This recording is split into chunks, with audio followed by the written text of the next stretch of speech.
now? There. Can you hear me now? It's Friday, but it's back to a somewhat maybe normal Friday. Possibly, because it feels good to be done with everything. We're back, been catching up on some things. Today you may have seen that I put out the video on the Tamiya BBX. So got that done. I've had this thing for well over a month. So it's and only started working on it the last couple of days, and that was just, I didn't have time to touch it until after nationals or whatever, Rocky Mountain regionals. But we made it, got this done, got it done in time for the release day. Felt like an accomplishment at that. I'm a bit behind today. I got home like 6 minutes ago. So in here, turn this thing on and hope that it all worked out. But hopefully the rest of the show goes a little bit smoother. So check in where you're watching from, and yeah, that's then the other show.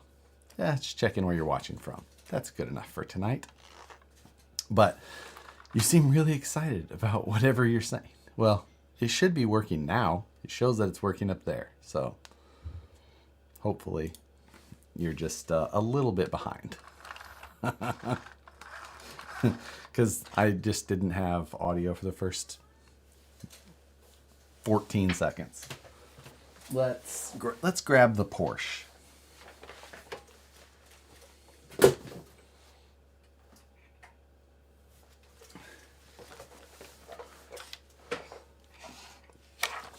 The Porsche did fantastic. It still has the googly eyes that Matt stuck on there before we left Colorado.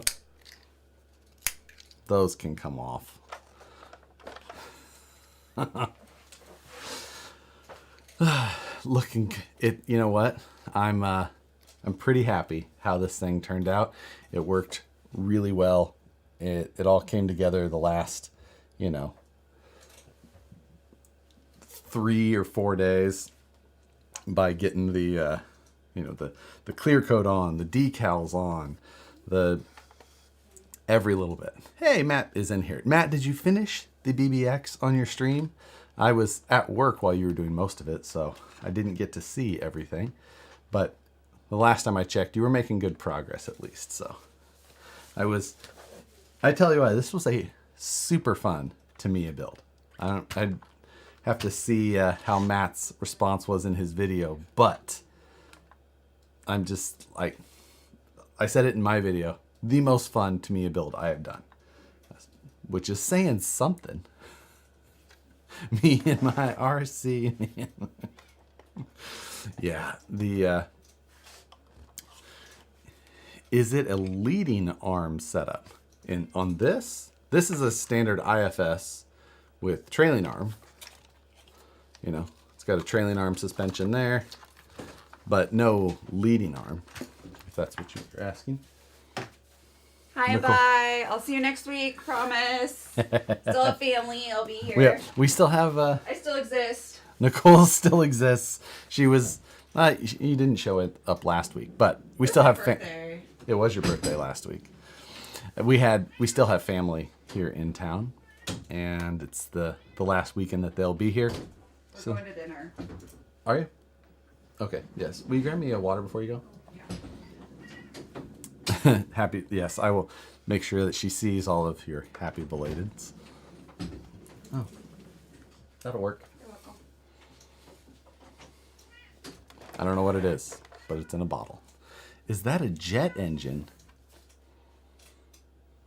In which one? Or what thing? So, thank you. Bye. Bye. On the trash can. I don't know what trash can you mean. I don't have a trash can that you can see. So I'm unsure. Enjoy the refreshing cool one. Yes. What is it? Oh, it's an 805. Perfect. It's one of my favorite. The dumpster. No, that is my that's my Scale Garage Systems rear adventure rack bed.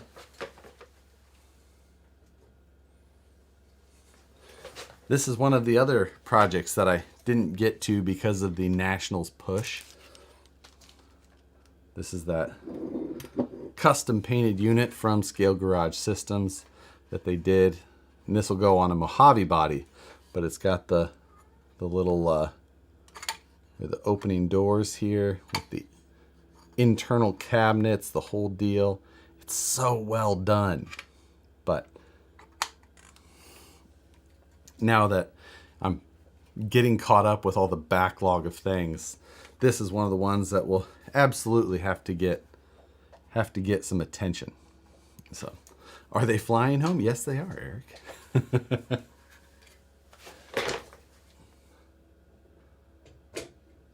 Yep. RC four-wheel drive Mojave or the Arma one? You know what? Not often do you have to clarify between those two. But anyway, the Porsche is, you know, Matt and I had talked about it. We're just like, I don't really know. I don't really know what the future holds for it.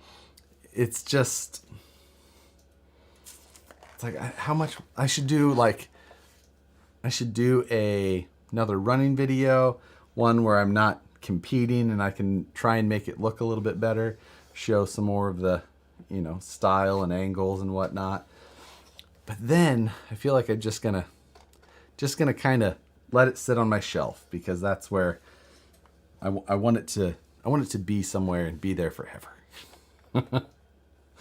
The only other, I think I'm going to do a few things. I am going to shorten the bumper, because right now it's class 1 length, but I really want it to be a decent amount, probably about a ½ inch shorter per side, at least, just to make it fit the front look a little bit better.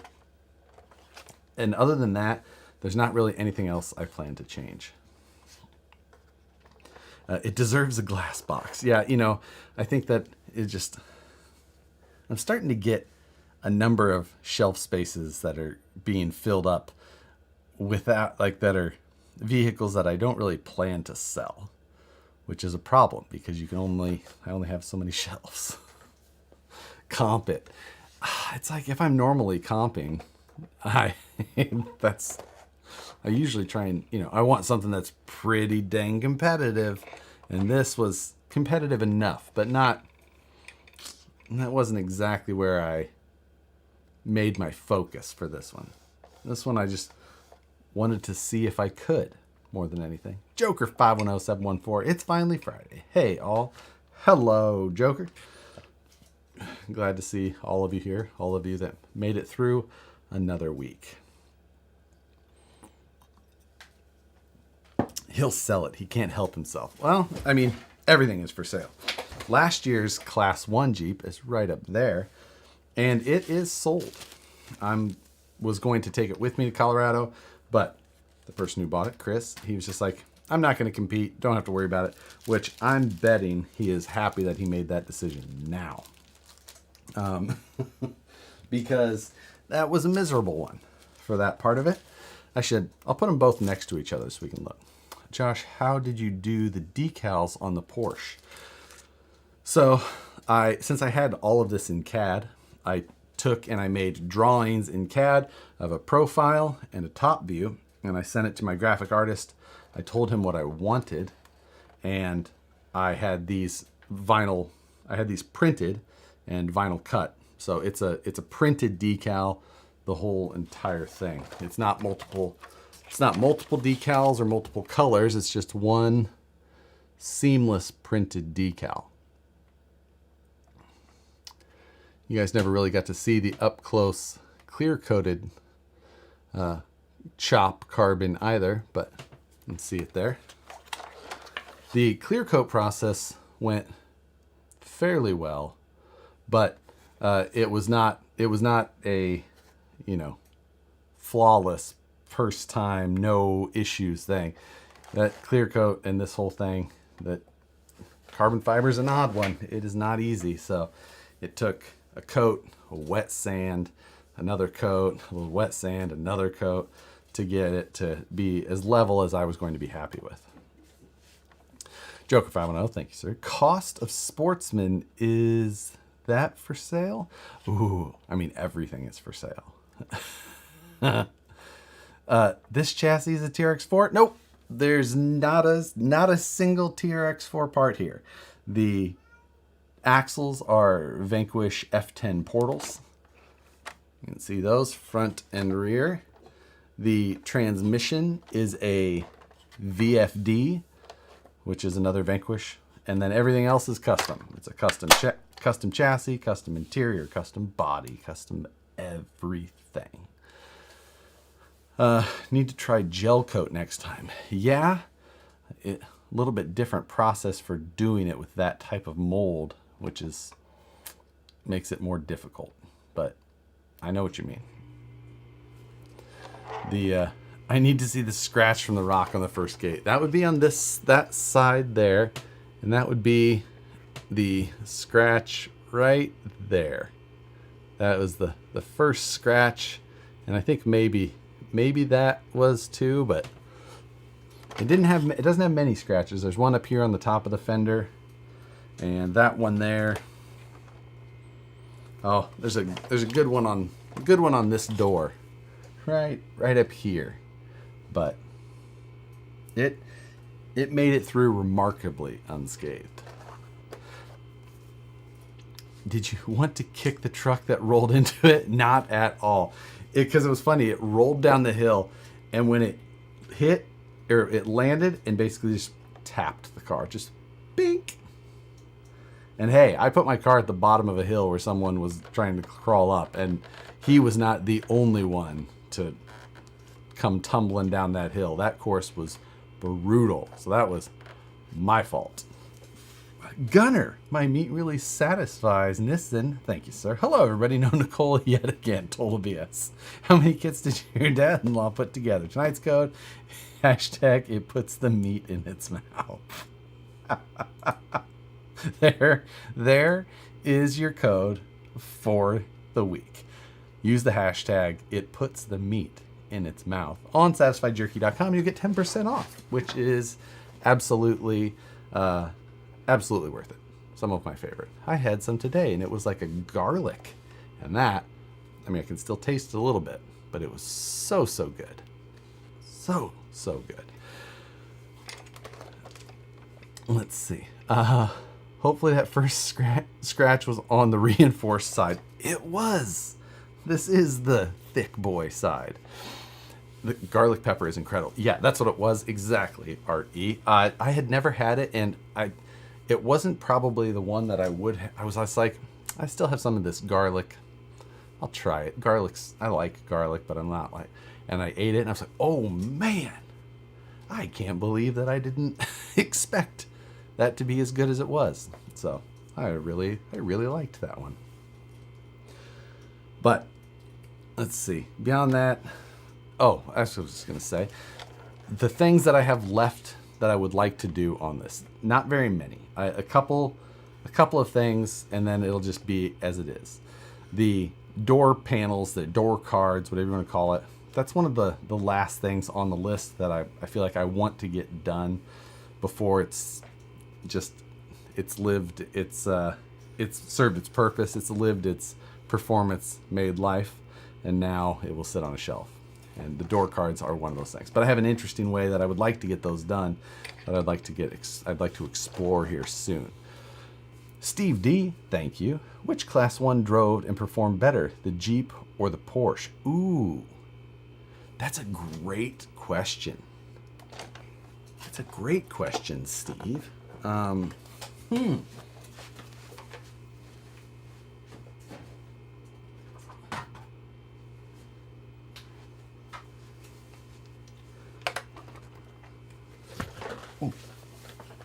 hit my head on my other camera. So moving some stuff out of the way so I can get a better picture. Well, I don't know if you can tell, but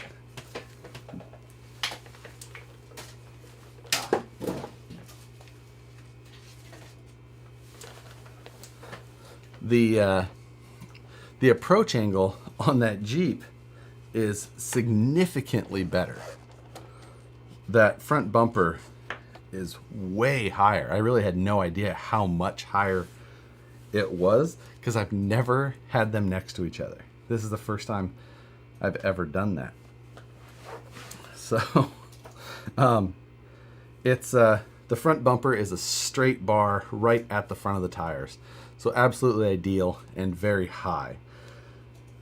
The Porsche sticks out quite a bit further than the Jeep, like maybe an inch or so, which if I was comparing straight across, this would be much better in that way. Total weight, I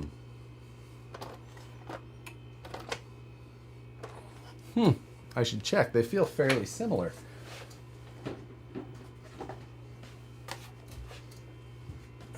Let's see.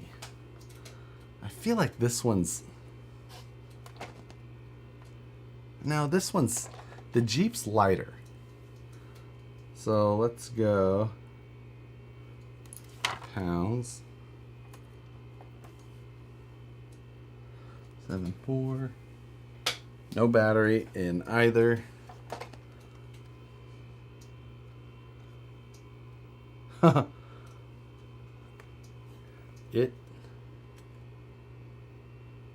This is 3.9 ounces lighter than this one.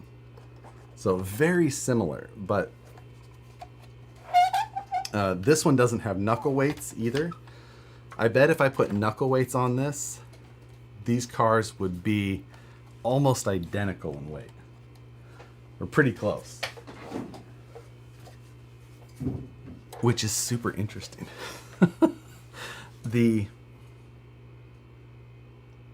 Wow, I had no idea how close that they were. The winch in this one was much faster. Much faster, which was very nice. This one, I have the Reef's IS300, the comp spec in, and I believe that I need to up the voltage on the internal BEC, which I never did. So if I did that, the winch would have been much faster on here. If I was going to say which one was the most competitive, I'd probably say the Jeep was going to be more competitive. But yeah, not by a huge margin, but just enough. It was a little bit more ideal for some of that. I've never sat them side by side, so that actually made me... That's a pretty interesting comparison to me. It's wild that front bumper is that much more aggressive on this one than the other. Joker 510, thank you. 2.2 CI foams, dual stage outer foam, wide to be cut down of width, tires being used, or stuff all the foam in the tire. Using Proline Ibex tires, stuff all the foam in there. Stuff it all in there, and yeah, they're always a lot wider, but I think that it pretty much always works out if you just jam it in there. Hobby Room, thank you. I'm slightly disgusted that I have been watched for long enough to remember all of this. You know, both of these were quite the task. This was the first truck I ever tried titanium on, which was a big deal. And that was a big step for me. That was a lot of fun. I learned a lot of things, and you know, it worked out, and it made me really, really enjoy working with titanium. So I vacuum formed some parts on this for the first time. This is the first truck I ever tried forged carbon fiber on. So many things on this truck that I learned that I'm so happy that I decided to dive into. This one was just an evolution of it, and honestly, a lot of this was a evolution of CAD skills more than anything. So that's a huge part for me. The CAD ability to work with mesh files and the body design, that's way outside of where my normal scope was. So I learned quite a bit. The Jeep was more stabby. Yes, I bled more for this. I didn't not bleed at all on this one, but a little bit. This one, I bled a lot. They're both huge accomplishments. They absolutely were. The design style on both of them, things that I learned on this that I carried over to this. You know, the hood was the first piece that I tried and kind of developed that silicone method with that I used for every part of this one. Steve D, thank you. You placed better with the Porsche, correct? Yes, I did. I think I got like, I don't remember how I placed with this one. Maybe around 30th. And this one I got 20th. Or with a similar number of, well, there was a few more, there was more drivers with this one. There was 100 or so drivers when I did this one. There was only 80 with this one. So in there somewhere. Yeah. Eric Baker, thanks for that. It's really cool to see your progress in design and fab. Can't wait to see the next one. Yeah. I feel like I need to start sooner and just plug away so that I don't take such a toll on myself while trying to do them with no sleep and too many hours and, you know, sacrificing exercise instead of to make sure I have enough time to work. You need a better spotter. Ben, you're not incorrect. Be interested. We also see you do a trail video with both of them. Oh yeah. Then I'd have to let somebody else drive one of them, and I don't know if I'm capable of that. Yeah. Joshua, your bomber seats on the website for people to print. They're not yet, but I could put them up there. So the bomber seat was this little guy that I drew up for my class 2. Just an easy mount with 2 holes on the bottom. Very simple seat. I'll get those added to the website. You know, for the purpose of if you have a basic interior that you want to throw on there. How many rock naps did you take? Just one. Only one this year. The problem was, Toxic, is that it was so wet most of the time that there was not the ability to go get comfortable somewhere. So but the rain cleared up a little bit, and I was just sitting on a log, and I just kind of dozed. I had my radio in my hand, and I just kind of dozed off and just maybe out for 5 minutes or so. Just a quick one. And it was on a log, not even a rock, but I still tried my best. The tires on the Porsche look more ballooned than the Jeep. Why might that be? I've got Crawler Innovations 2-stage foams stuffed in here. This, I just have the stock foams. So the stock foams are more squared off. They're not as overstuffed. So that's absolutely correct. They are next to each other. But these weren't the tires or wheels that I competed with this truck. I had Hyrax on there before, and I just swapped these on with the purple wheels during a Friday Night Live at some point. So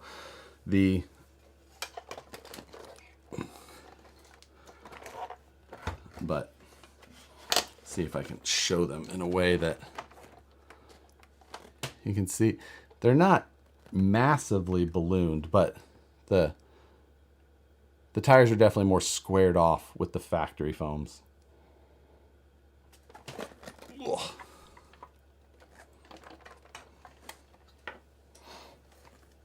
The Jeep has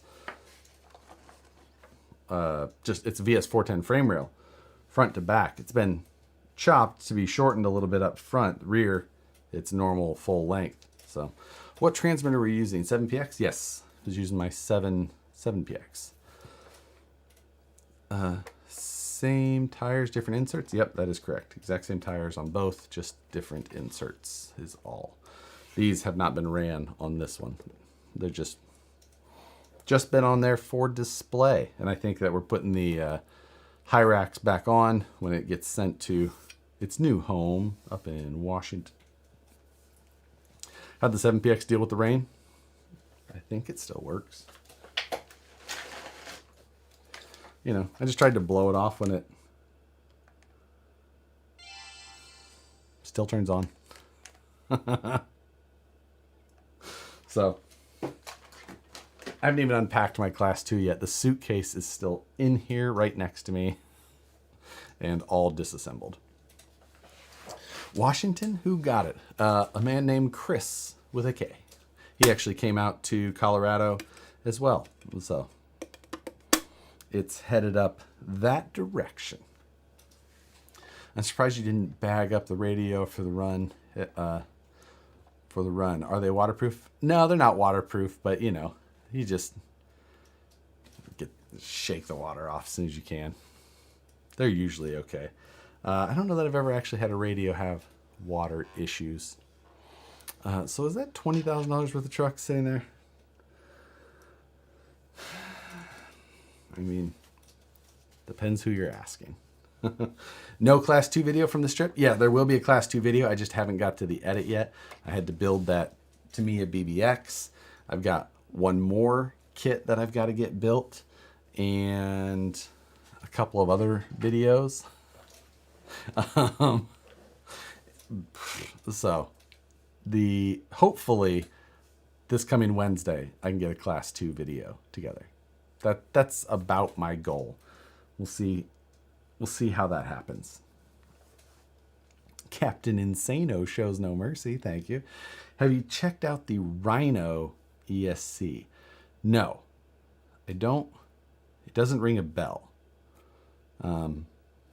Is it like one of the AM32 based controllers? I just don't know that one. I loved the Class 1 video. Which time? The first time I uploaded it or the time I had to re-upload it? So annoying. It is one. Okay. I have not tried that. I do like a lot of the AM32 base controllers. I've got a couple of them. They've worked well for me. You know, I think that a lot of them are very similar. They're running very similar, you know, programming and on very similar hardware, just made by slightly different, you know, different people sometimes. So yeah. Ever try 3D printed tire inserts? Yeah, I've tried a couple different sets, and I've got another set now from SL3D. I didn't love them in my 1.9s, but the ones that I have now, I'm going to put on the Hyrax 2.2 LPs. So those are the 5.25 inch tall 2.2s, and we're going to try them in there. I think maybe those will be a good tire for those type of inserts. What do you think of the Basecamp dig unit? I have it here, and I don't have a Basecamp anymore, so I didn't do a video specifically on it. So I haven't installed it yet, but I've looked at it, and you know, it looks like a little bit of an upsized version of some of their other ones. And yeah, you know, I don't know. I haven't tried it yet though, so I will here before too long. Joker, thank you. 3D printed foams 1.9. I got lots of wheel hop. Yeah, there was just some things about them that I didn't love. And if I was going to like try and go that direction more, I'd probably start just working on my own and try and like tweak and tune to run them. But I don't know. I still just really like the way that a dual stage foam crawls. I'm very comfortable with it. I feel like I can predict how my truck is going to react with them better. So yeah, you know, everyone's got their preferences on driving style and driving setups. And at this point, I just haven't had a 3D printed one that was like this is the one for me. Gorilla skin for the Futaba 7PX is what's on my radio. Might help waterproofing. Interesting, Chris. You and I being in California, not something I always have to deal with, or rarely have to, at least. So, I don't necessarily hope I have to do that again anytime soon. I saw Reeves picked up a drift trike today. He did. And the last part needed for my new drift trike showed up this afternoon as well. So I'm pretty stoked. I think that thing will be ready to ride tomorrow. It would be ready to ride tonight if I wasn't doing a live stream. So I think we'll be ready to go. Everything else is tweaked and tuned up on it. Be excellent. So, well, two trucks that I enjoyed quite a bit. The Porsche, probably one of my prouder builds at this point, but this one was one that I learned probably almost more than anything.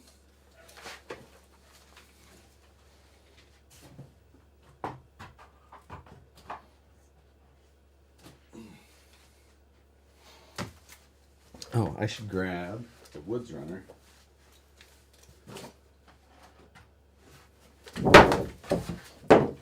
Damn Tamiya box. Now that the Porsche build is done, this is one that I absolutely plan to get back to here very soon. Will you make a video on the new drift trike? Yes, hopefully even this weekend. Because it took a little bit of rehab to get that thing back to like running condition, and now it's ready to go.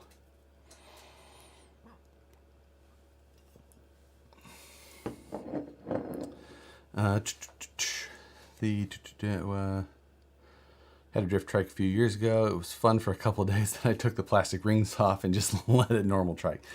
I mean, I've got my regular trike to be the normal one for fun, for wheelies and things like that. But this trike has belonged to my neighbor at the shop for a couple of years.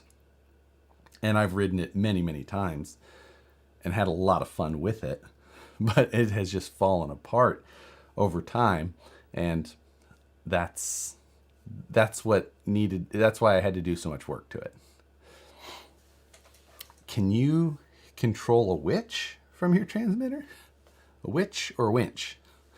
I can control a winch. Or a winch? Is that what you mean?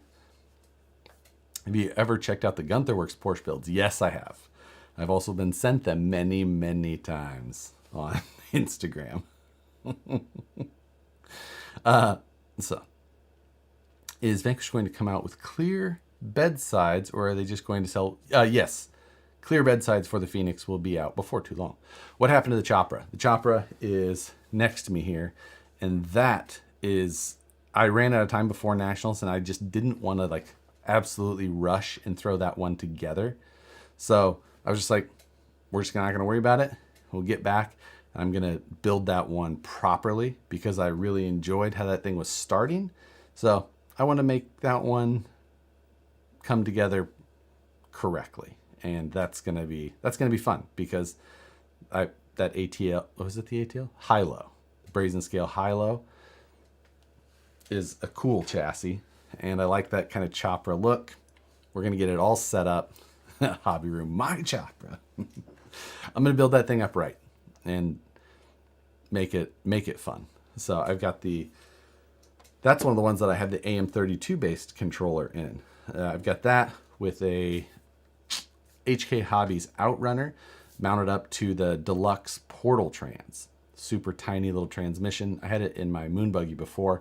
I swapped it over to that. But that little, if you've ever seen one of those little deluxe transmissions, there's tiny little aluminum case. So it makes it super easy.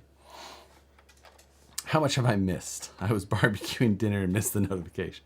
You know, we showed the new Class 1 next to the old Class 1 from last year, which was a fun little comparison. And now we've been talking about the Woods Runner sitting here and talking about getting back to it finally.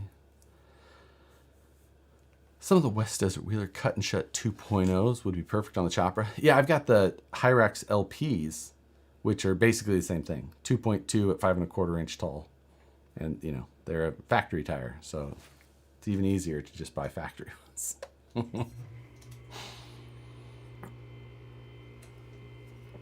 So, proof of life. Meaning you want to see the chopper? No. We'll put this one, we'll put the Woods Runner back away. So, but this one is on my radar.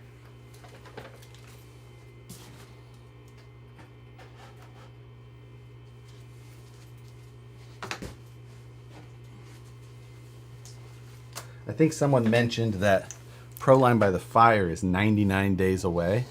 I don't know who said that, but I think that that should be my own personal deadline for the Woods Runner. I think that sounds reasonable. 99 days, well, 99 days flies, but that's enough time, I think.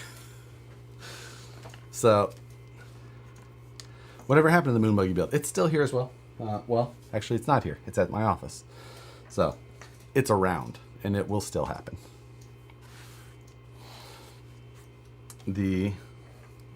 Anyway, current status of the Chopra still needs work, of course, but I'm going to design up proper brackets, some proper, mounts here and there to make things look nice, like a nice interior cover, some slider bases that just fit perfectly. And then I'll take all those parts and I'll put them on my website so that anyone who wants to buy one of these chassis can download the parts. Whenever I do that, like what was the other one? The Rock Pirates. Those parts, the parts that I designed for that to make it all work together, I just put those up for free. And you can just download them for free, print them yourself. The ones that I sell are like cosmetic parts or cages, things like that. The stuff for builds like this, I'll put them up there for free, partially as a thank you to Brazen Scale they gave me the chassis. So least I could do is give back to the customer base a little bit by trying to share some of those things that I use for mine. Eric Baker, thank you. That Woods Runner is on my radar too. You know what? I need to re-update the templates for the Woods Runner for the VS410 chassis specifically like that, just so that I love the style. I think it looks fantastic, and make it possible for people to try and do a similar one if they want to get into fabrication, which I encourage all of you to try. I went to hit Proline by the Fire, East Jesus, and you guys in Sac on one swing from Florida. Hey, there you go.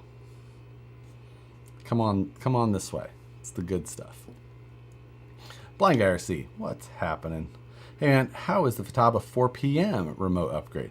4PM's still a solid radio. It does pretty much all the things that most crawlers need. Programming, as soon as you get a hang of the Futaba language, is super easy. Are you going to Axial Fest this year, Josh? Yep, 100%. Got a booth there, and going to grab an Airbnb up there closer so that I can be nearer by easier. RC Underdog, thank you, sir. Much appreciated. I have a 1/18 scale project with 1/10 scale axles and servos in 4-wheel steer.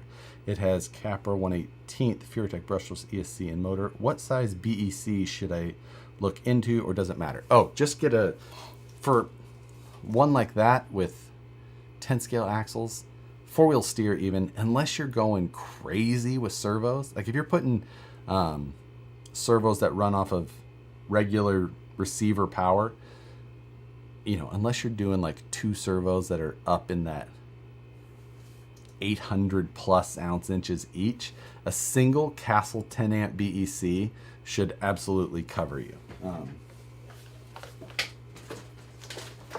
this unit here. So pick up one of those and you should be good. That is that's really all you need for most things. There's some servos I've seen that have higher amp draw than a single 10 amp can do, but I would, in almost 99% of cases, this guy will handle it.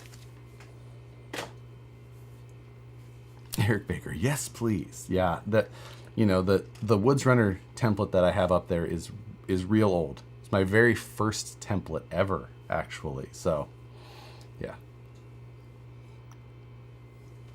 High low, take it any way I can get it. Are those 2.2s on the chopper? Sorry, I missed it. Currently, no. These are 1.9 VXT2s, but I will be putting the Proline Hyrax LPs, the 2.2s. And those are a little bit, these are 4.75 inch tall. And I'll be putting 5.25 inch tall 2.2s on there. So a little bit larger. It's got a long wheelbase, so sorry. Oh, I feel like I have to sneeze. Who makes the higher than 10 amp BEC? Castle always does, or also does. They have a 20 amp BEC Pro, maybe it's called. Ish 4.75. You know what I meant. I seriously feel like I'm gonna have to sneeze. So they'll be the same height with a bigger wheel. Oh, and also, what would be a good to go budget beginner remote? Ooh, good. Another good question. Thank you, Paul. So if you're doing 4-wheel steer, I really like Futaba. I really like Futaba programming, and the way that it sets up is the way that I go. I like it better than the other, lesser. I like to go with mainstream radio brands. If you like Spectrum, you go Spectrum. If you like Futaba, you go Futaba. I have used Fly Skies over the years and these other brands, Radio Link even. But I would still say, go with a 4 PM, go with a DX5, but something like those. Oh. It's right there. It's just right there.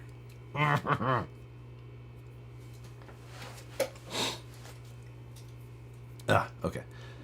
It's still not going to happen. I still rock my old 3PK brick. Jimmy Beans, 88.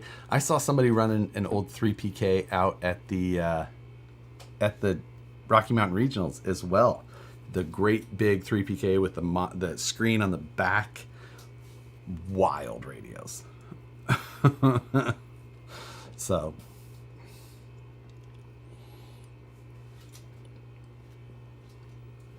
it was funny that you used to be able to buy a Futaba radio and then put a Spectrum module on it. I want a 4PX. Still 3T3PV. If you're buying a new radio these days, I say get a 4-channel at the minimum. Like, we have so many functions, so many accessories we can do on these cars these days. 4-channel is the minimum. I really wish that Futaba had a 5-channel because I feel like that is almost bare minimum where we need to be these days. But that's if you're buying a new radio.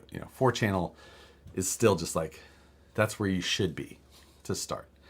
Wish Futaba would bring back the scroll wheel for rear steer, but in a 7-channel. Yeah, I remember the scroll wheel. I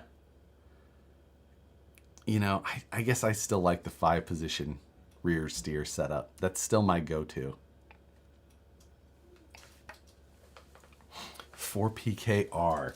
See, these days, whenever anyone's like, hey, I found a deal on a 4PK or, 4PKS, or, I'm like, no, do not buy that radio, because finding receivers, for one, is expensive. It can't use the inexpensive receivers. It's like, oh, it's such a hit in the pocket every time you try and find a receiver for those. So, that's why the 4PM, 4PL, 7PX, even I believe the 4PX could run the FHSS receivers. Yeah. Which Futaba have a momentary for winch budget-wise? Oh, man. Steve, I feel terrible to say that I have not tried the newest programming, which possibly had the momentary update in it, and I just have not got to it yet. So I cannot answer that because currently they don't really have momentary winch in any of the ones I run or have ran, unless you do like the program mix setup, which is what I use,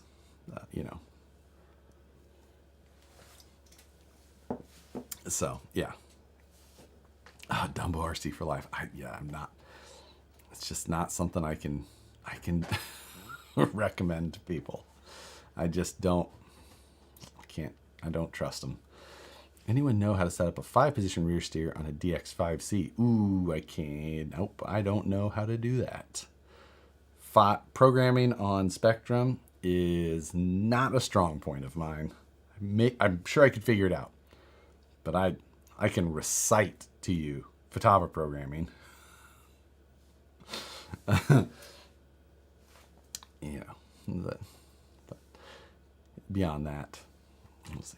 So this will eventually turn into a completed build that I feel like should be done pretty decent way. But at this point, it is still not. I did get the deluxe fab rear shaft in there. You can see here that long rear shaft. You can barely see it. I measured it, I ordered it, and lucky me, it was exactly the length that it needed to be without being cut. It was right to the limit. I was like, ooh, I almost could have been a little shoe short there. But I also need to adjust some camber and stuff, or caster. So I probably have more room for adjustment there still. What length shocks are you running? These are 90 mils. 90 mil front and rear currently. We'll get around to tuning this and figuring out what it needs to be right before long. But I got new body panels for it, including a roof, which I don't know. I have no idea what I did with the one that I took off. A mystery to me. Is the Chopra still set up in the long boy config? Yes, it is. Nothing has changed on the links since the last time you guys saw it on a live video. It's exactly as it was. I did some design stuff, but I never got around to adjusting or fabricating those new parts because of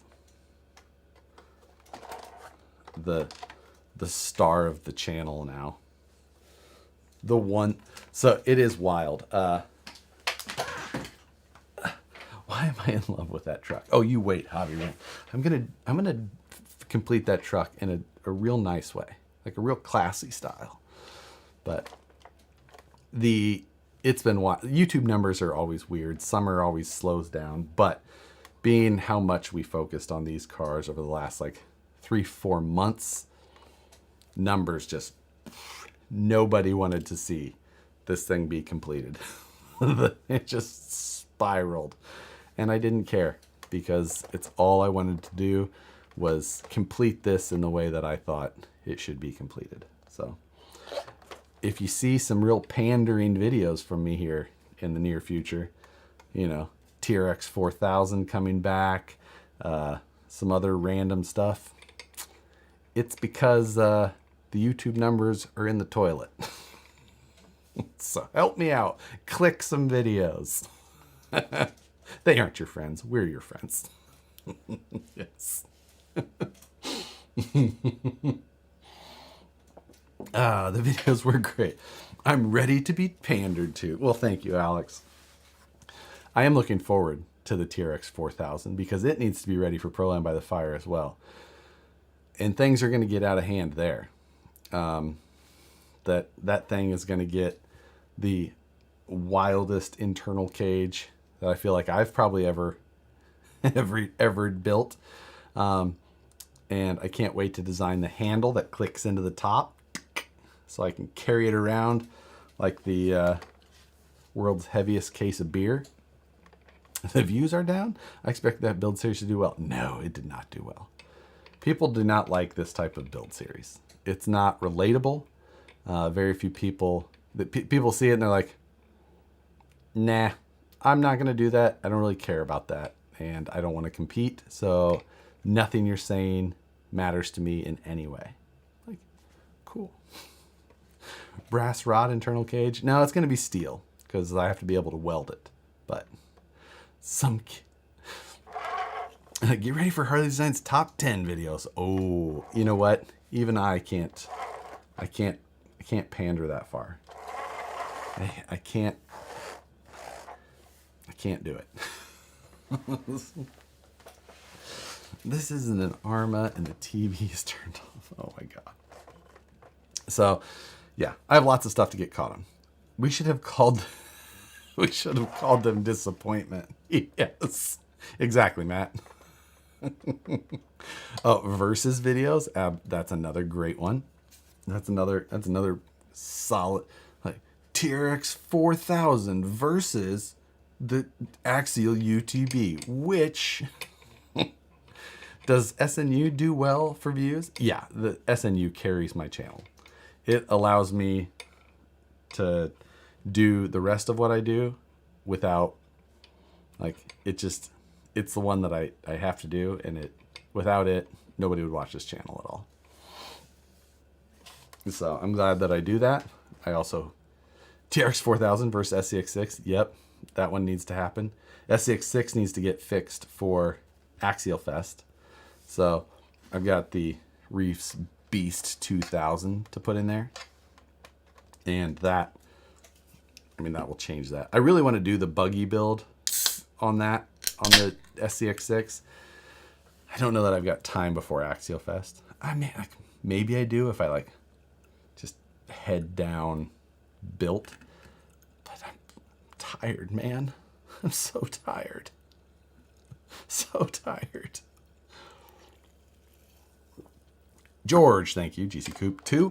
Happy Friday. Did the blue on the cage pop in the sunlight? Yeah, the blue on the cage does not show up in video here as well as it does in person, which was something that I noticed a lot of people said at the event. I overlook it because it's 7.5 inches away from my face, but I actually like the character of the different colors. I don't mind that at all. I know some people it bugs because it's not like uniform and proper, but I like that it's a little different. Top speed videos without curb. I do want to get back to my top speed Arma build.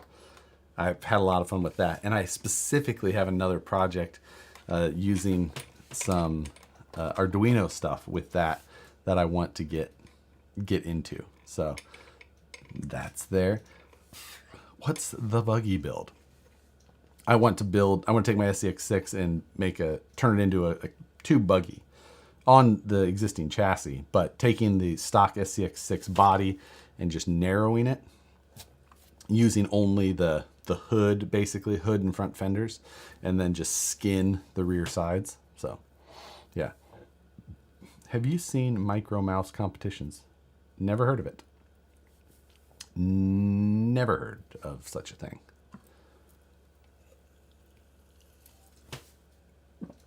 But yeah. Yeah.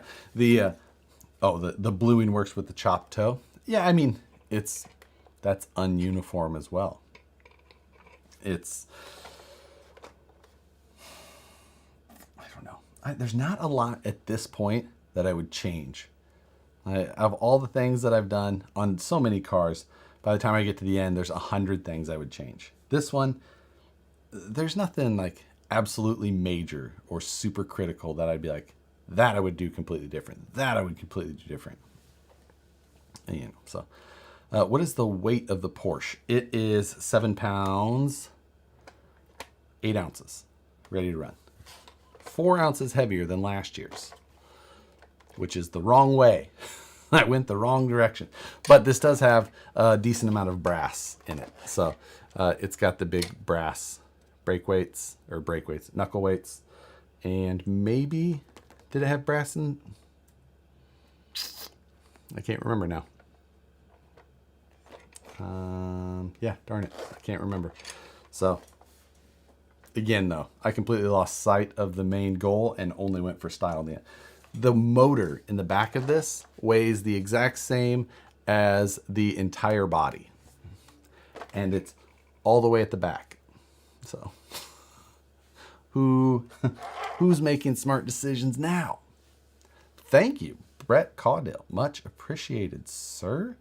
You could always go full Talbot and destroy everything you own. Oh, it hurts me. It hurts me to think of. I like the things that I own. And I'm always, I understand people know that it's, like, I watch Whistle and Diesel videos. Nicole enjoys them. But it does hurt me.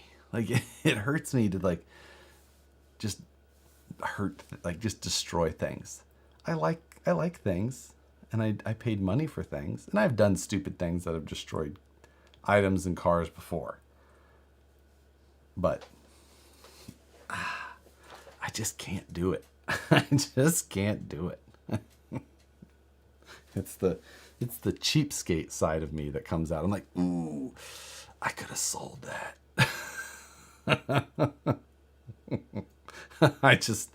Oh no, I could sell that thing if I don't want it. Even though I know you could probably make more money making a video destroying it. That's a tough one for me. It's art. That is a absolutely true statement. As much as people will hate that statement, and as much as someone might be saying it in parody, you're not wrong, because it kind of is. Like, art is to try and make people feel some sort of emotion, right? Either the appreciation of whatever it is. And that's what they're doing, because some people, it gets emotion from both sides. We still talking about Porsches? Nope. I am an artist. Oh, well, you probably mean it in the actual way then. So, yeah. And I have said I am not much of an artist. I do not you want to talk about not... Nicole loves art. And she appreciates traditional art in a way that is traditional. I don't appreciate some things in the same way that she does, but I can look at a tube chassis that a race car builder made, and I can stare at it from every angle for hours. Don't run my name through the mud like that. I want to see that Porsche at Le Mans. We have portals on this now. I was thinking it could be interesting to throw straight axles under this. See where it puts the ride height. Maybe put the 3.85 Class 0 Proline tires on it. Just see where it kind of sits. Like, yeah, I could see that. So, will I actually do it? Will I actually take these axles off and put something on? Like, I don't know. I probably can't do it. I just want to leave it like it is. I think these tires and wheels look really good on here. GC Coupe 2, thank you, George. Santa's sleigh is art to me, stays on the shelf. Well, thank you. Thank you for that. That's it's about as much as I can ever hope for on something I've built, is someone that every once in a while when I'll sell something, especially something that I was just like, that turned out really well. I like how that went. And I sell it, I'm just thinking, I'm like, how long before that gets sold 2 or 3 times down the road, and it, each time it's to someone who like falls out of interest of the hobby and loses a little money, sells it so cheap that in the end someone's just like, and it either goes in a bin or a yard sale, and it just becomes nothing and and thrown away or pit. Like, I know that it will happen. Everything that I do will eventually be. It will just not. No one will know who did it or what it was or why it maybe took too long, but one day. I get real existential about my RC cars at times. Hobby Room, thank you. I'll spare the backstory, but better to sell one thing for $100 than 10 pieces of crap for $10. Lol, how proud will be on your let's see. How proud will be on your last day? That's I know what you mean. Is this still John? Yeah. See, Matt, that I only get that way about RC cars. It's still about these things. That's why you sign it, John. And then someone's just gonna be like, why'd someone write on this silly toy and still throw it away?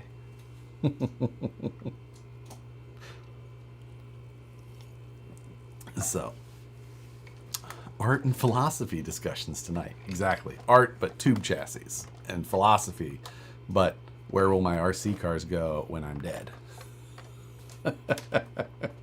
This ocean got deep. Hi, Josh. Can you tell while Vanquish discontinued the VS410 Pro? It's one of it's the oldest kit we offer at this point. They're still available, but they'll be gone before however long. And yeah, it's the oldest one. It's still one of my favorites. So can't always say that it's my decision that these things happened, because I still think the Pro is amazing. But at the same time, like, I get it. We have changed a lot of things that we've done. We've changed shocks. We've changed our inner fender well style. The body style is pretty old on that. So just happens that way. It's not as profitable as Phoenix. It also takes a lot of work to produce the Pro and Ultra. It's not necessarily a type of kit that is easy to keep up with as like the Phoenix. So I really enjoyed the Pro. I think it was a unique option for the market to come out with that thing that had this mix of all the things that we produced in house and that we had done out of house, and bring it all in together, which was, it was also like our second kit we had ever done. The Origin was the first one, and the Origin, technically called the Limited. Like, we have the Pro and the Ultra. That one was the Limited, and then we had the Limited Black. The Origin was just the name. The Pro is the VS410 Pro with Origin half cab body. Not to get technical, but I got my Ultra with trucks of fortune. Trucks of fortune, not trucks of freedom, but trucks of fortune. It's almost, getting into the summer here. Trucks of fury.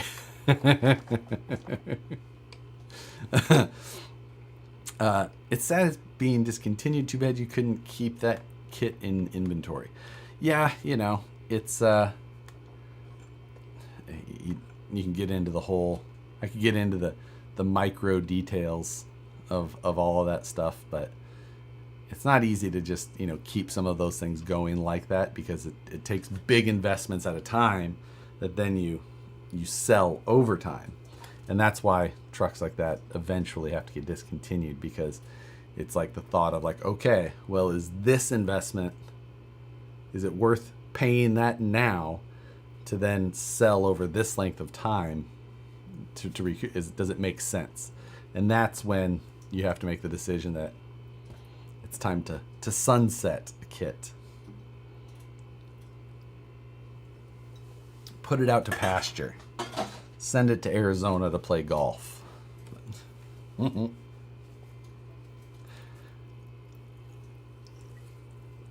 Let's see. I feel like I should grab another truck to put on the bench, but I also feel like the Porsche should just be here forever. Phoenix says, huh? I think Phoenix is in Arizona. Something like that. But he doesn't play golf, pretty sure. He spends a lot of time on golf courses, but I don't think he plays golf.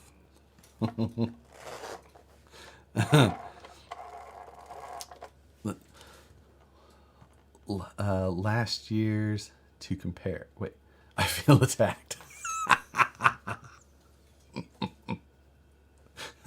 What's your handicap, Scott? I'd like to know. You could also do like Tamiya and discontinue it for some years, then bring it back as new, but not change anything.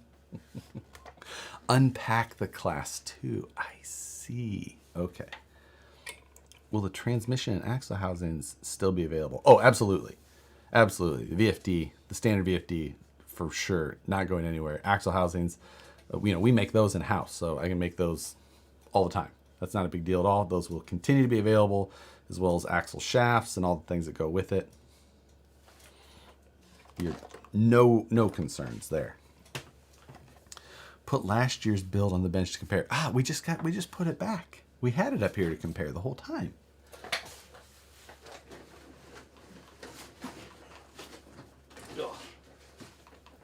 So, the Class 2, using the Proline Coyote body, is very, very dirty. It's mud. It's a little disgusting. So I don't know that I'm gonna have this up here for too long, because I feel like I'm going to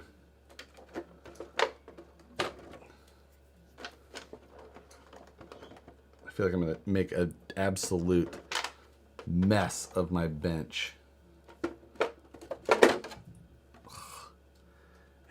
Everything's so dirty. Yeah, I won't get into this thing too much, but I've got my 800 IS winch up there from Reefs. It's got a servo on axle mount down there, which is the 888 that it was running, that I've been running like locally in comps for quite a while. Did you bend the hell out of the bumper? Nope. No. It's got a, it uses a kick up plate there to come up, and then just 1/8 inch solid rod goes right there. Very straightforward.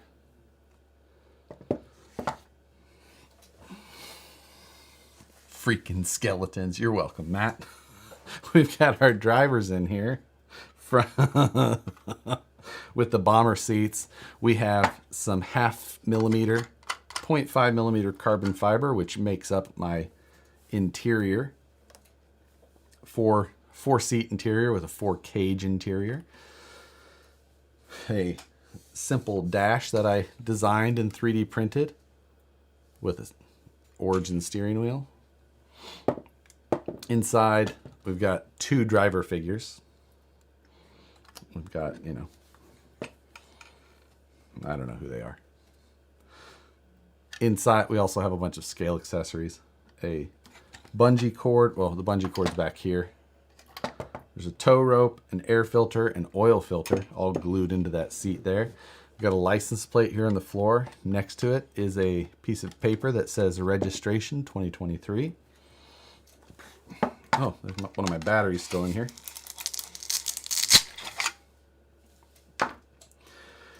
Some aluminum sliders. The cage bolts down to the sliders. And yeah, I've got some, I don't know what this material was that I cut my inner fenders out of. It's this here, which is not Lexan.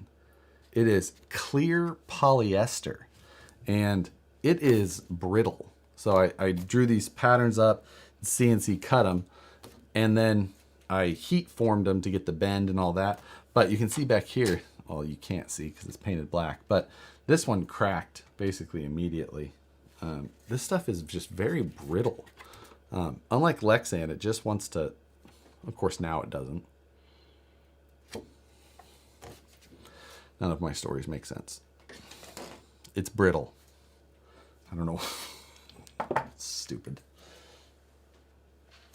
So I'm taking this thing off the bench because it is disgusting. And every time I move and touch something, it drops dirt everywhere. I really like the Proline Coyote body. I'll say that. It's been I think that it looks fantastic, even though it looks like a Ranger. So I think they did a great job there. For those that don't know, Ford Rangers are my absolute favorite vehicle ever.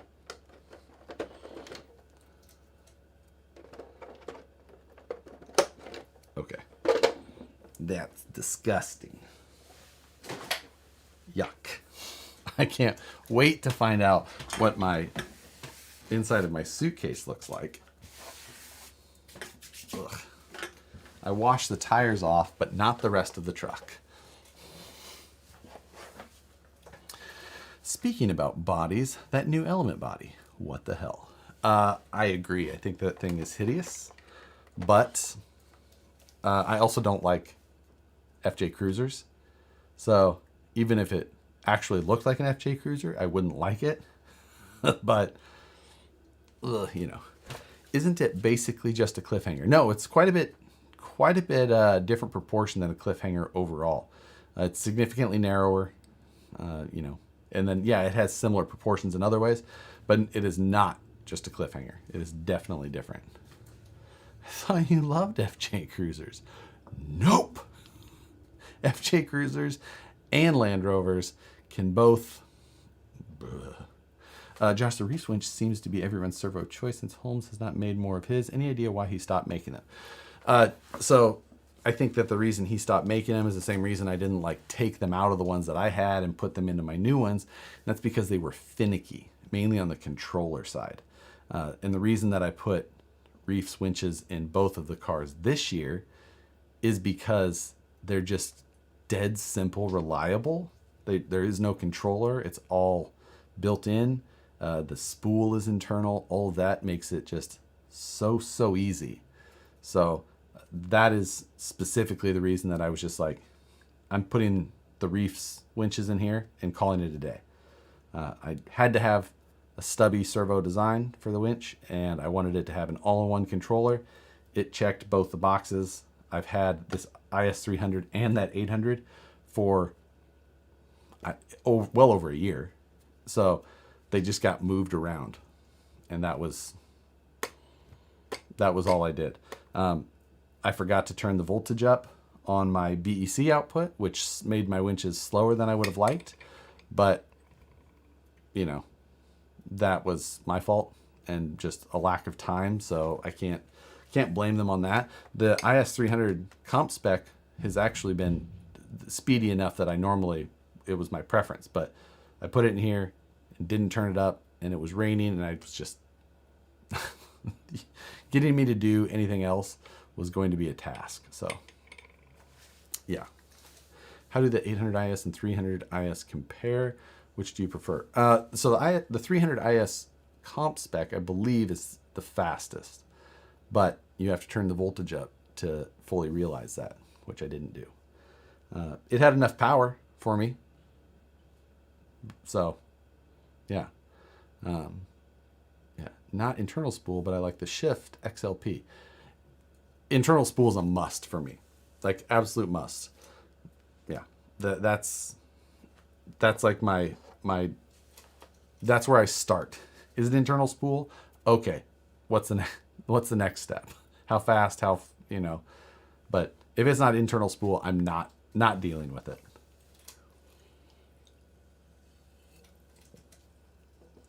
So. Yeah. beyond that, I don't use winches that much, except of course in competition. And it's this 300 IS, probably the one. If I had to order another one today, that's the one I would order. 300 IS comp spec. The 800 in the class 2, the first course, I pulled it the first time, and it was so slow. And that's when I realized it was so slow in the class 2 that I absolutely had to go reprogram my BEC, which was a whole nother difficulty. Fusion SC is in the Vanquish now to finish the hard body. When will you do something gnarly with the Yeti Junior? They are a blaster drive.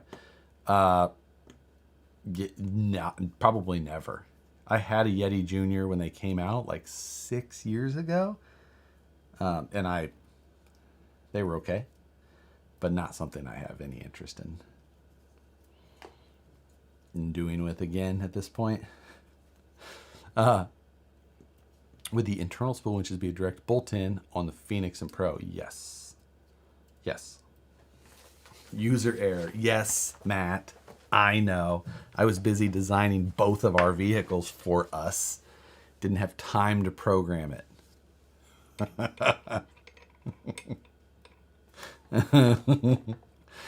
Yeah, that was turtle slow on the stock VEC setting. Great fun watch. Glad Teach had Castle Link so you could fix it. Oh my God. Yeah, that was bad. Most of you guys haven't seen that one yet. Wait until you do. We had full conversations from start to finish while I was still winching that thing out to hook up. Says the guy that charges at 30 amps.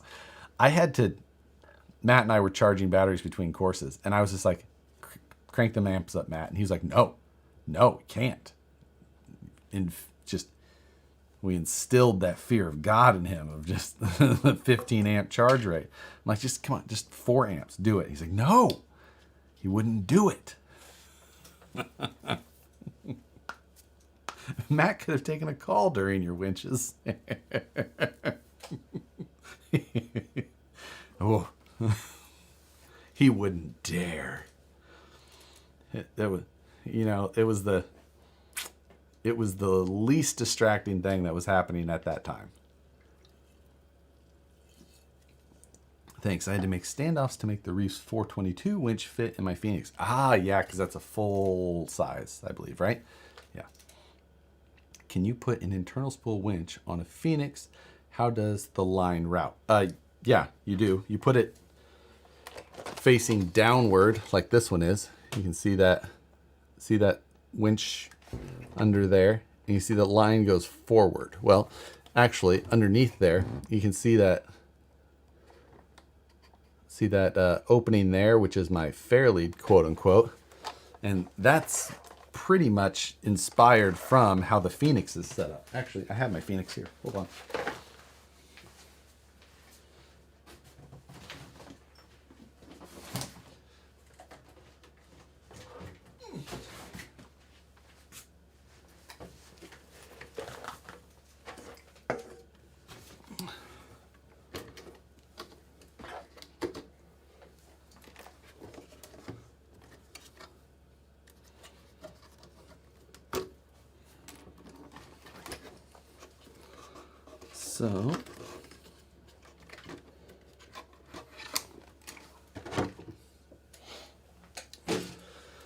So you'd put your internal spool winch in there, but facing downward. So the top of it would be looking up.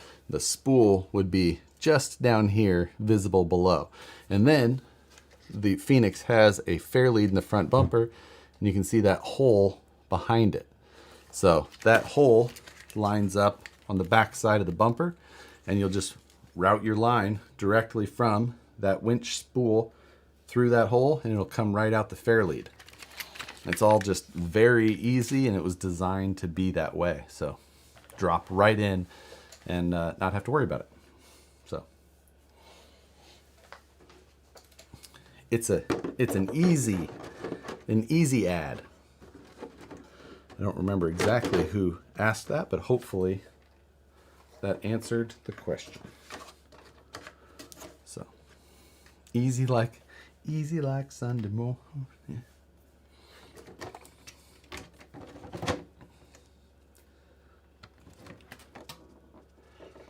There we go. Whoop. Get in your hole. All the bangers. That's a bop. It's a bop, as the kids say.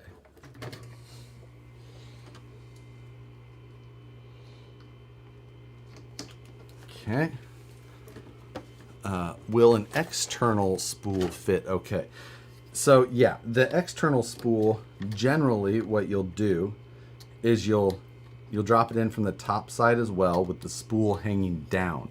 Sometimes you may have to space it, but not generally. Normally you can just take the winch and install it the opposite way as an internal spool. So the majority of the body would hang up, very similar to the steering servo. And that's how it would go.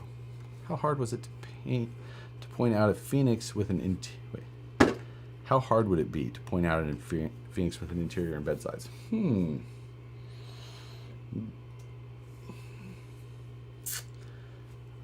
I'd have to really think about that. I don't know that it would be too hard. Did you get the Redline Club Porsche? Nick, I feel like you're trying to pick on me, because no. I was there to buy it within 2 or 3 minutes of the launch, and I didn't get it. And I was so freaking bummed that I didn't get the Redline 959 Porsche or the Matchbox 911. So freaking bummed. Oh, dang it. I got it today. Brandon got his yesterday too, Matt. Unhappy.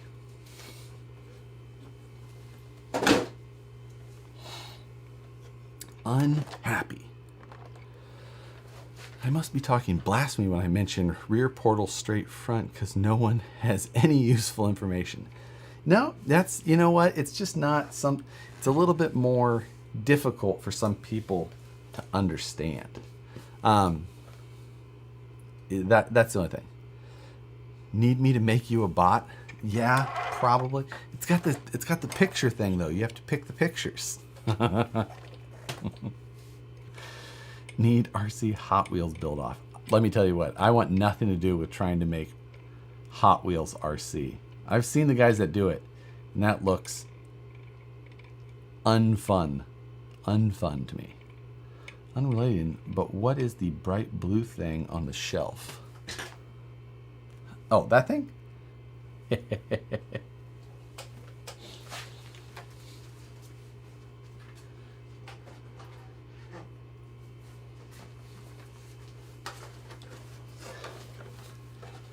Some of you will know this one already, but this is the sidecar racer.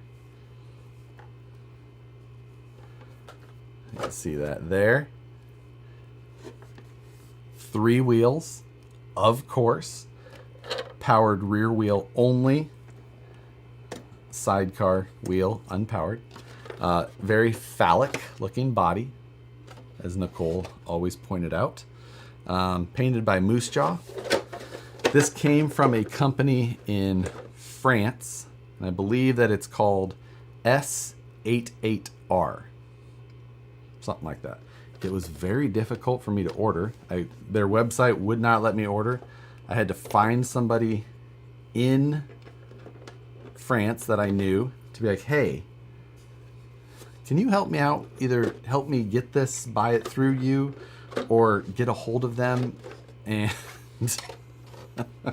and help me be able to buy this. And they were able to do so. So that was helpful. But yeah, so you can see the monkey, as they call it, who's the sidecar rider. He is painted and detailed up. Driver. Underneath, it's about as simple as it gets. It is a fiber, or like a fiberglass base, single rear power, like a pod drive style. It's definitely has too much motor. This is a 13.5 direct drive, and I was reprimanded immediately that is the wrong choice. I need like a 21.5 in this, I believe I was told. So I haven't driven it yet, but it's got a stubby servo, and that's what does the steering. You and three-wheelers. So yeah, that's I do love my three-wheelers, and this is one of the most obscure ones that I own.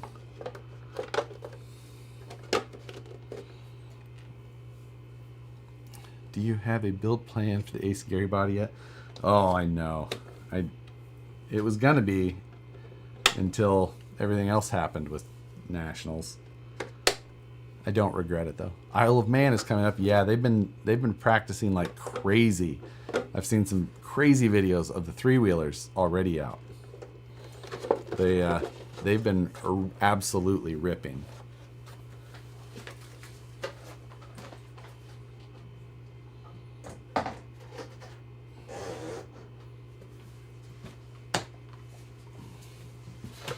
Oh, Blind Guy RC, thank you. It's funny how Matt likes Hot Wheels now. Hashtag mini Volvo. I agree, Blind Guy.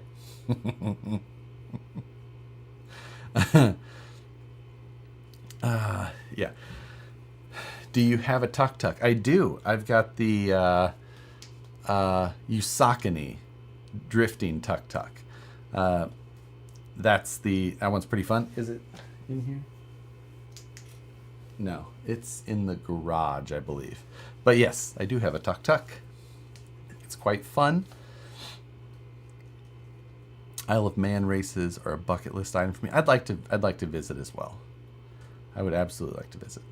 How many HP for the new track? It's a 6.5 horse, Briggs knockoff motor on that.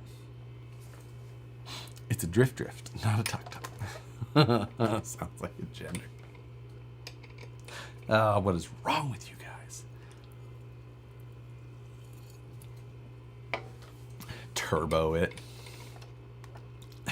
How many more drift trikes will you be buying? I only need one drift trike. I have one drift trike, and then I've got the three-wheeler. That is all broken down and ready for powder coat now. Including the wheels, so everything's ready to go. I need to get that over to powder coat ASAP. Pearl white on the chassis and orange on the wheels and tank. Wait, there's an RC tuk-tuk? Yes, it is by the company Usakani. Uskani. Usakani. I'm sure that it's probably properly pronounced something different, but that is how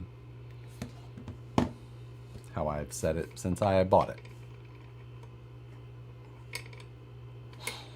And yeah, I've got a little brushed system in it, and it is still incredibly fun. Someone set a lap record around the Nürburgring with a tuk-tuk a few weeks ago. I wonder how long ago that was. What the fuck is a tuk-tuk? You don't know what a tuk. You probably know what a tuk-tuk is. You just didn't know the name for it. So I will show you. Tuk-tuk. Okay, images.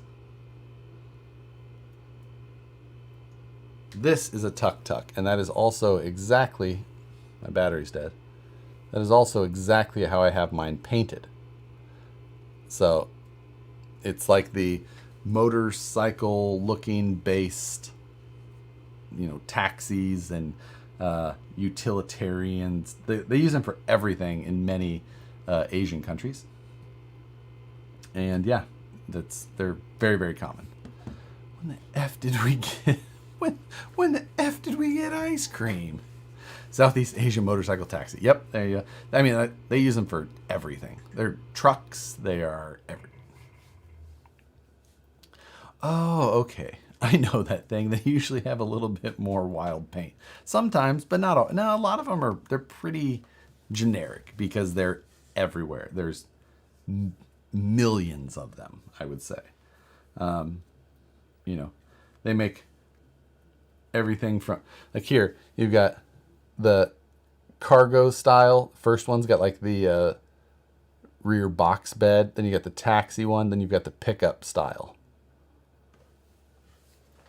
I know someone's going to try and text me during this just to see what it says.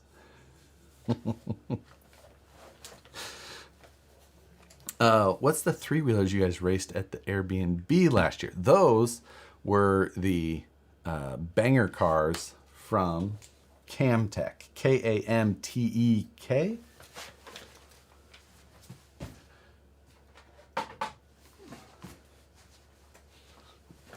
That's this guy.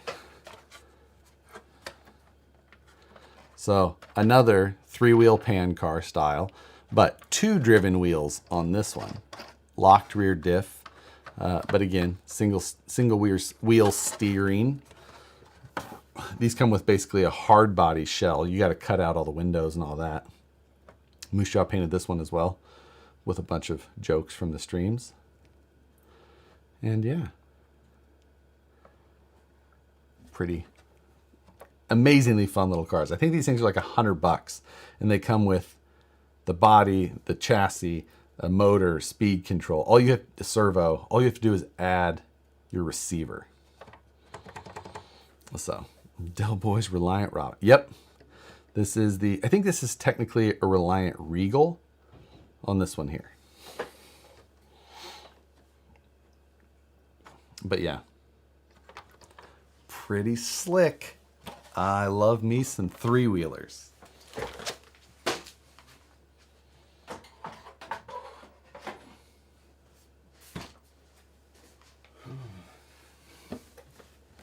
Oh.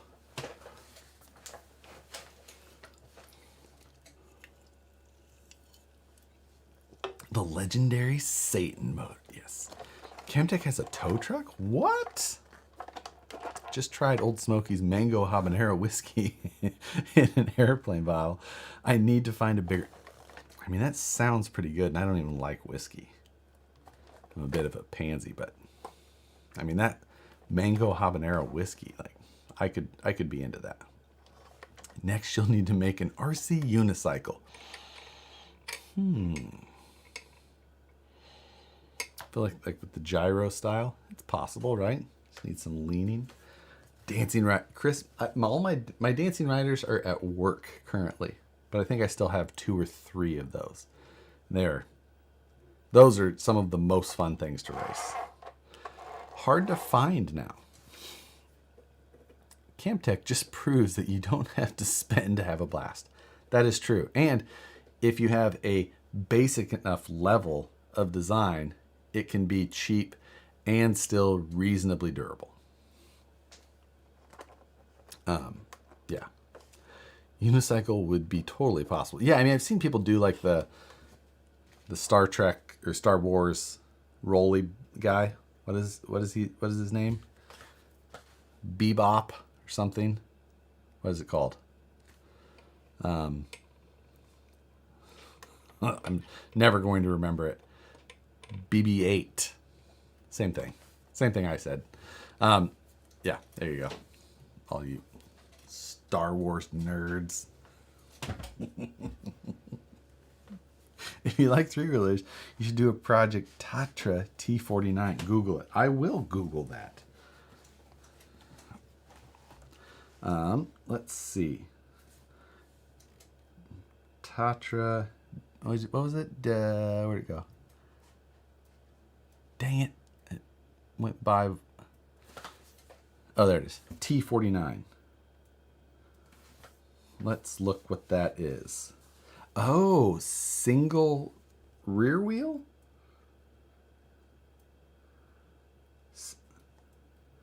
These are weird. I see a ton of different versions of them.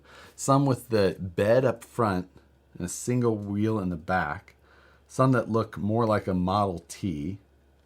So like some of them look like that.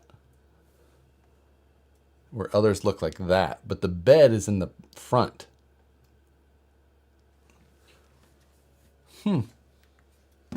Interesting.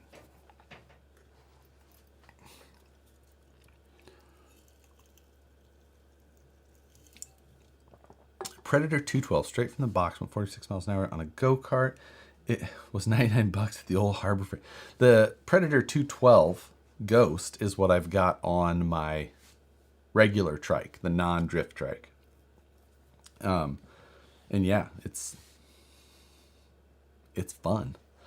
The 3-wheeled crawler for Monthly Mayhem. Oh god.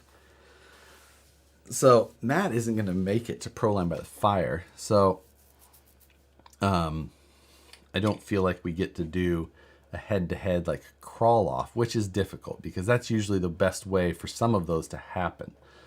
You know, that's a sleeper motor, Harbor Freight Hidden Gem. It is a nice motor, I agree. But how do you feel about a Polaris slingshot? I've seen a really cool slingshot recently that was 4-wheel converted. And I thought that was pretty cool. Normally, I am not a fan of the slingshot. I just can't do it. Is there a theme for Proline by the Fire this year? Yes, it's survival. Survival. You guys should both come to the Gauntlet in Michigan in September. I don't think that my September is going to allow for that. Proline by the Fire is in September. At the end, I don't remember when the Gauntlet one is in Michigan. But the same days as Proline by the Fire. Oh yeah. Proline by the Fire is going to win that one. Proline by the Fire is it's probably the best event that happens in the US currently. There's no event right now that I've seen that happens that would outperform Proline by the Fire. Axial Fest, any of them. It's just like, nope. Proline by the Fire is better. Sorry. I don't see that one can be beat currently. But I am going to make it to, I think at this point, it looks like from some planning that I'm actually going to make it to one of the East Coast events at the end of October, which I didn't think that it was going to work out, but I think it's at the end of October. We'll see. Nothing's set in stone yet, but going to try and make it up to that one. And it's in Massachusetts, Boston area, RC Excitements event. So going to try and make it to that one and do some traveling around at the time. Autism Awareness 23. Yes, I do plan to be at AAC. That one, let's see. Let me check my calendar. That is where is AAC? Oh, that one's in mid-September. That's the 15th and 16th. So yes, I'll be at that one as well. Boston at the end of October, snow crawling. God, I hope that's not the case. It can't be snowing up there at that time, can it? Is your Camtech the one that has suspension or non-suspension version? Mine has suspension. Not much, like a little tiny bit. That's it. Oh, it can. Oh, I don't love the sound of that. Are there any changes to the Sorker rules that make last year's Class 1 non-compliant? The only things, yes, technically the rear shocks are exposed on last year's Class 1 in the rear section. So I need to cover those, but that's it. No big deal beyond that. Josh, have you heard if there will be any improvements at Axial Fest this year? Cough, cough, rocks. I have not heard anything. I don't know. Either way, I'll be there and we'll find out. So, I mean, I could have a good time just hanging out in a field, which we did last year. Front bumper is too high. Oh, is that because it's above the top of the tires at full compression bend, or above the top of the ring, beadlock ring, right? I'll have to check that. Why are ruptures illegal in comps? Because they're a comp tire. They're based off of the Hot Bodies Rovers. So since they were based on a previous comp tire that was only made for comps, they're not a scale tire at all. They're not meant to be a scale tire in any way. So that's why they're illegal, and while they will probably always be illegal. If they were marketed initially as a scale tire, they would be legal, but they never were. Is there any way we can get a hint on what next year's C1 build is going to be? Matt and I have a couple of options, or a couple of things we're kicking around right now. And until I'm not sure how we're going to handle that yet. Not sure. So it's, we'll see. We have lots of plans or ideas at this point.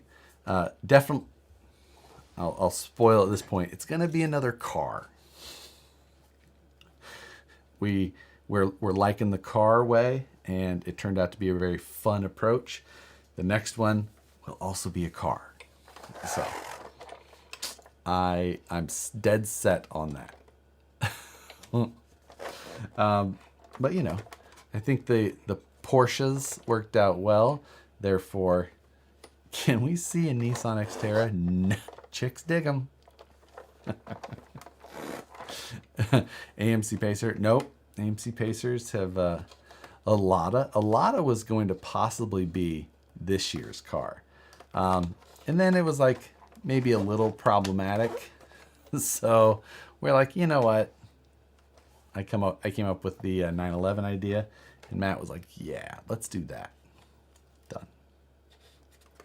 Pontiac Aztec? That's not a car. That's a SUV. The J Concepts Corvair? No, we're not doing anybody else's body. We will again be doing our own bodies. But we just have to, we have to decide on the car that we'll be doing, find an appropriate 3D model, and then, progress from there. So it's, there's lots of debating going on right now. Lots of debating. There's definitely things that I'm like, okay, next year we need to make sure that this is done and this is done. Lincoln Continental. Some of the things that need to be reasonable with the car of choice is that there needs to be a minimal distance between the front wheel position and the front of the body. A Porsche does that well. A Lincoln Continental would be about the exact opposite of that. So it's likely going to be some sort of sporty car because they usually help push the tires out towards the front. Obviously that would axe things like a Dodge Charger, because there was about 14 feet between the center line of that front axle and the front of that vehicle. Isetta, do an Isetta. That's some of the other things. Little things that we've looked at is, I personally want to try and find a sports car that has a back seat like the Porsche did, because that helps for points. So that's something that I'm looking at is the ability for that. Talked about making sure the tires were that. Also need to make sure that when it's built at this scale, that if it's too short of a vehicle in the full-size world, that makes it super tall in our world, because by the time you scale it this way, it gets scaled up as well. So it needs to be something that scales about right, so that we don't end up with an overly tall center section. This is about as tall as I'd want it. And this one worked out well. But Hobby Room, much appreciated. I think you, Matt, Jaw, Terps, all you guys should plan a massive tuber build. I would throw my hat in the ring with whatever the group came up with. This year, the plan for this car was to have another engineer friend of ours join in, Jeff, Mod 19, and he was going to possibly help with this entire project, building the third of the 911s. But he knew in advance of us really getting started that he was not going to be able to dedicate the time. So he bowed out. He bowed out before it all got going, which was a bummer because he's a talented engineer, and that could have helped. But you know, it's just how it went. It's better to know at that point than, well, we could have used his engineering help at any point, really. That dumb guy, thank you. Any good way to set up four-wheel steer to be independent on a switch and stay at a set position? I mean, it all depends on your radio, but yes. I mean, that's how I set up like the rear steer on my trucks, is I just set my rear steer to be like a 5 position. So I have straight, 50% right, 100% right, or 50% left, 100% left. And I just run it completely independent all the time. I never mix it. I don't like mixed four-wheel steer on a comp truck. So yeah, classic Mini. That's not a bad one. I just wonder when you stretch it out, like if it would end up being so tall. That would be my question with the Mini Cooper, because that is a cool body style. I do like that idea. Yeah, that is a cool body style. Honda Civic hatchback. So one of the other things is that in the end, I'll probably want to make it topless. So I want to be able to create the profile with tube work like we did. And a lot of them, it feels like if you try and do that with tube work, you're going to completely lose what the look of the car likely was. I feel like this still made it look like a Porsche because you could still kind of see the style. But it's a Pinto, isn't it? Tall bodies don't turtle. Yeah, but they also look bad. So, check out Grant Hart Plumbing picked up recently. The Mini. I'll have to see that. Boss Hog Cattle. Oh my god, the Amigo. The Amigo would get real tall. That was one we talked about. Subaru Brat. Not a fan. I just don't like it. In the end, I still have to like this car. First gen convertible Murano. Oh my god, those cars were amazing. Vega Yugo.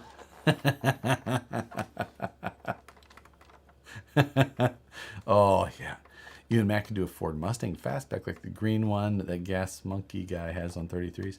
There's been some interesting off-road Mustangs that have popped up recently as well, that have been like really well done.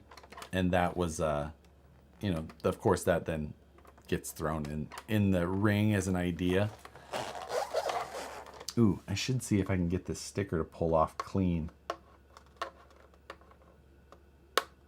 Ooh, I don't know if it's gonna come off clean. I really don't want to crack this windshield. Oh, it's not coming off clean at all. Maybe that just stays on there.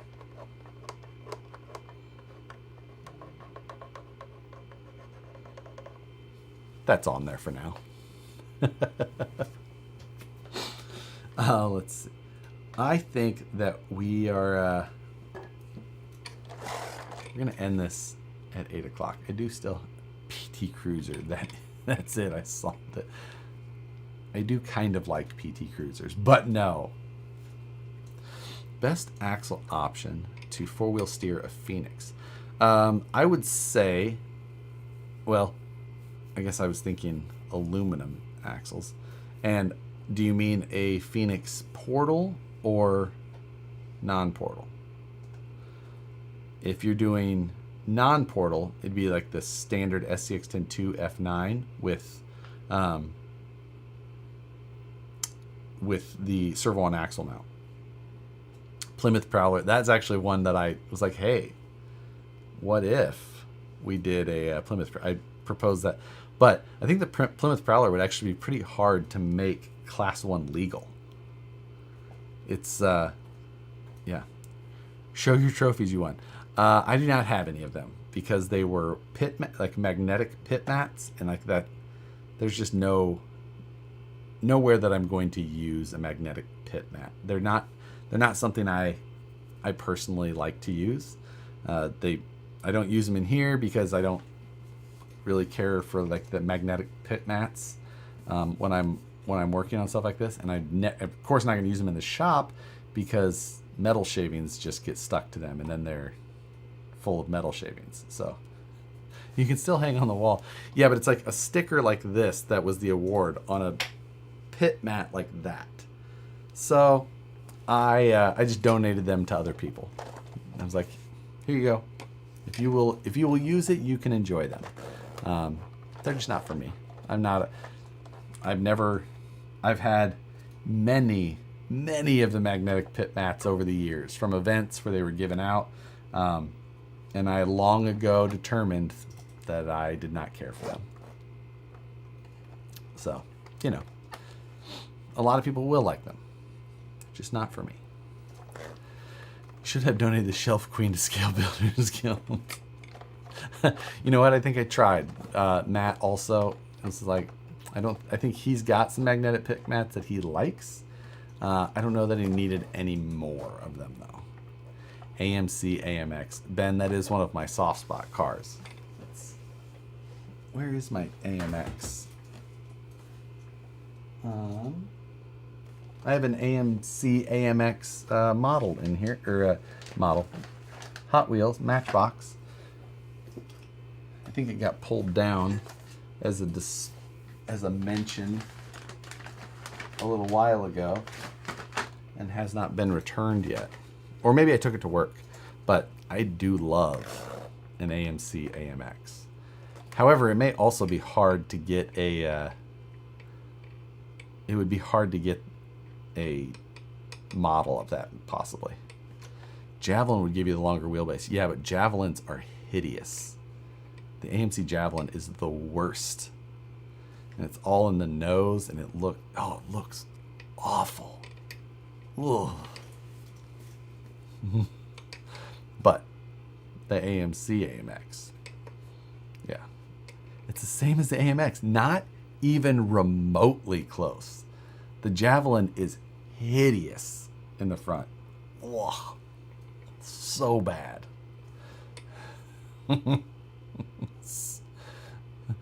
AMC Eagle, love it. Studebaker Hawk, I don't even know what that is.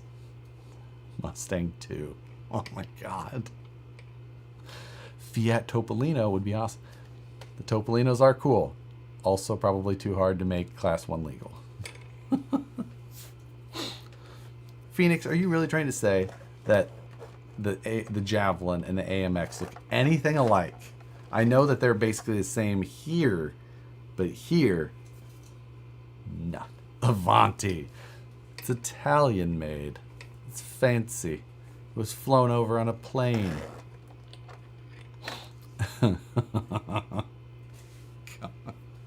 Class 1 donk on 2.2s. Absolutely. Studebaker Hawk would be a killer. Now I gotta look up what this thing is. Studebaker Hawk. I wonder if I've ever seen one. Studebaker. Gotta spell it right first. Hawk. Oh, those are pretty rad looking. Those do look cool. However, there is a lot of distance. In the behind those rear wheels. Yeah, I think for that. See all that overhang in the back? It's not going to work. Granted, by the time you make that rear wheel arch big enough, you could cheat it that way, maybe make it work. But by the time you make that car topless, it's going to be impossible. Chevy SSR convertible pickup. Those things just look like they melted.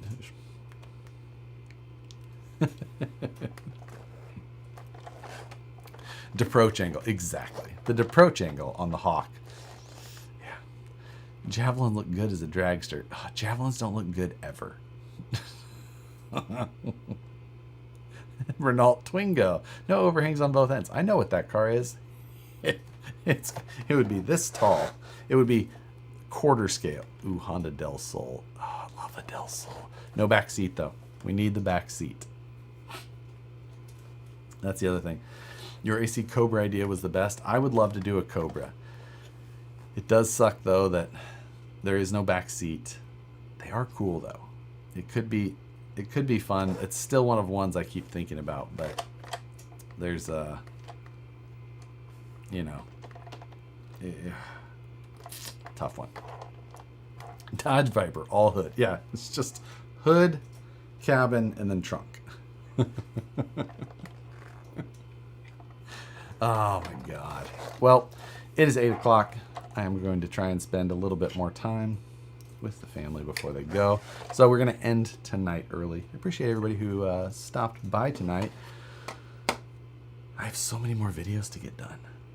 So much backlog. But it's going to be back to business. Stuff to get done. Many videos ahead. Many more live videos as well. Looking forward to it.